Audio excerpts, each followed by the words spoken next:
I'm Robert. Welcome to Carrie Ann's Brow Boutique, and this is our weekly webisode. This week we're going to be talking about the top 10 destinations for your honeymoon, beaches of course, and I'll give you a few tips on how to make your honeymoon just a little bit more special. So stay tuned.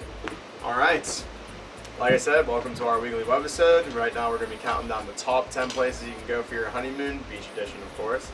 And sitting at number 10 is Tangalooma, Queensland, Australia.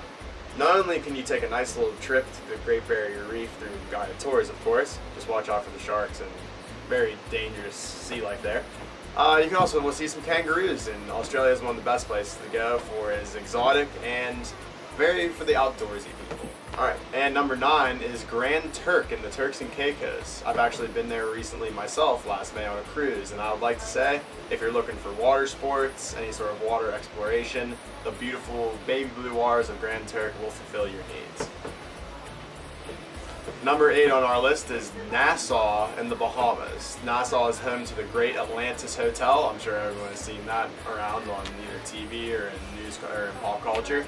It is a very great place to go. They have fantastic water slides, great amusement parks, a very private, exclusive beach, and Nassau is a very historic town. You can get a little bit of everything there. The locals are great, and you can also be in luxury if you please. Check that out. At number 6 on our beach countdown is Bora Bora. Bora Bora is actually one of the top honeymoon destination spots for Americans anyway, and you can see it as the Kardashians went there on one of the episodes of Keeping the Kardashians. It is very exotic, very exclusive, and if you really want a true storybook island paradise, Bora Bora is the place to be. At number 5 on our countdown is, if you're feeling a little Greece, go to the island of Crete. I don't know if my accent's a little, it's a little sketchy sometimes, but Crete has a lot of history is there, a lot of ancient Greek tours and artifacts are present on the island, and if you really want to get I'd say an old-fashioned type more honeymoon, check out the island of Crete in the Mediterranean. Number 4 in our countdown is our first stop in Hawaii is going to be the island of Kauai. And to do there, like I said, if you know anything about Hawaii, check it out for sure. Might be a little bit more pricey than the other islands in Hawaii from what I'm hearing, but if you and your wife really want true relaxation, the island of Kauai is where you want to go. Pulling this third spot in our countdown is Venice, Italy. Now, Venice, Italy, as you know, have the rivers and the water running through the city, and it's also very historical, very romantic. I'm sure there's a lot of spots and a lot of restaurants you can go around throughout the city, and a lot of historical places that can really bring you and your newlywed wife closer together. So if you are looking for the true romanticism, the true fantasy, Venice is definitely would be your choice. Number 2 on our countdown, we're going back to Hawaii, is the island of Maui. Now Maui is a place if you like water, like I said, water sports, surfing, the windboarding. There are a lot of historical Hawaiian culture is present on the island. It's very diverse with a lot of different types of people that also embrace the local island culture. So really, if that's a very good spot for your honeymoon, if you're looking to indulge yourself in Hawaiian culture and really have some fun out on the seas, because they have some of the best beaches and some of the best sights you can see in Hawaii.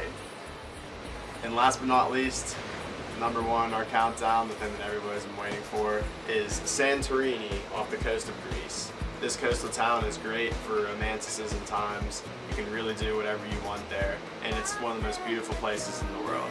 Like I said, if your wedding wasn't enough to really capture the magic between you two, going to this place would really bind you guys for the rest of your life. So check it out and definitely get your pocketbook ready. Thank you for listening to our top 10 beach destination choices for your honeymoon. I hope you definitely check and look into some of those things. I'm sure you can find some good deals, and remember, you're never too young to go exploring the world.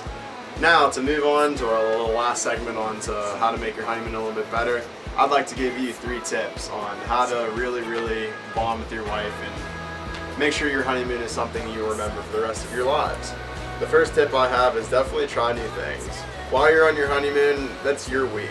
If you want to, jump off of a cliff into a pool of water with the sharks, do it. If you want to go, windsurfing for the first time, do it. If you see that restaurant down there that has some seafood thing you never tried, or you go exploring a little bit off the resort if you're on one, or just check out your landscape. Definitely do everything that you can while you're there, because you want to make sure those memories last for a lifetime. And also try new things, you know, with each other, because you know you're gonna be with each other for a while, so you might as well get some things off your chest. That's for sure. My second tip for you guys, especially for the guys, you know, I'm not just saying guys, but especially for you guys, don't be cheap. This is your honeymoon. Splurge. If something costs extra, just freaking buy it. So if your wife says, I want that, then you better buy that. If you want to go visit somewhere, if you want to go off and do something on your honeymoon, go do it. Call your parents and be like, wire some money into your account, because you don't want to leave your honeymoon regretting that you didn't do anything. And the third thing, to make your honeymoon something that you'll remember for the rest of your life and something that will also strengthen your marriage, make sure to take some time out through all the fun and all the crazy, you know, physical things between you two. Sit down, look into each other's eyes, and really say, I'm happy to be here with you, to each other. Make sure you each know that you're very grateful that you guys are there together. Because like I said, you're going to be together for the rest of your life. And if all you have to do is do the little things to make each other happy, it's going to go very, very smoothly for years to come. Make your honeymoon that start to be. Thank you.